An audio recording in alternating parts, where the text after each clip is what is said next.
I'm Jackson Pearce, and right now I'm at my parents' house, land of the animal-themed lamps.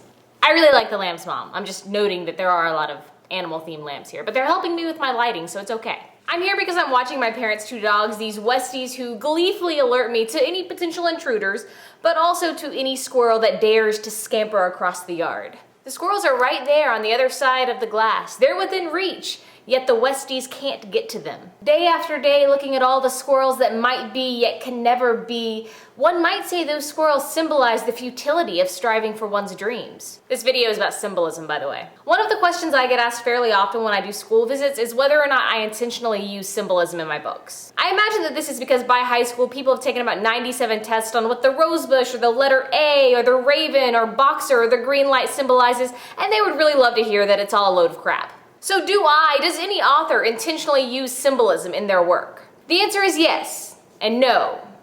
Sort of. See, I don't necessarily think of symbolism as a literary device. I kind of think of it as a way of seeing the world. Because you can see those squirrels outside as just squirrels, nothing more, and you wouldn't be wrong. But you can also see those squirrels as more than squirrels. You can see them as symbols of something, and in doing so, you'll be asking deeper questions about control over one's life and goal setting and dreams. And I like those deeper questions. I'm not saying that every time a squirrel runs across the street, I think, oh, dreams.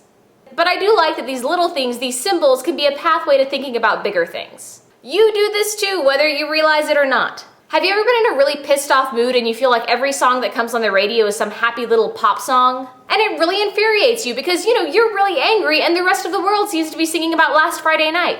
Those songs, you might say, are a symbol of how every man is an island and how even though the world is made up of individuals, the world as a whole doesn't really care about the individual. So when I go to write a book, I don't sit down and say, all right, I've got to use a symbol, think, Pearce, think. All the cool authors use symbols, you got to use one. But as I write and as I get into the heads of my characters, symbols start to appear because that's kind of just how I see the world. In Sisters Red, for example, Rosie mentioned some green glass mixing bowls that she inherited from her grandmother. They naturally just came up several times. And eventually I played them up as a symbol of the domestic, safe life that Rosie wants yet can never have. Did I intentionally use symbolism? Well, no, I didn't create the mixing bowls just to be a symbol, but yes, I did actually play them up once I realized they were. Yeah, sometimes a rosebush is just a rosebush, and sometimes a green light is just a green light, and that's fine.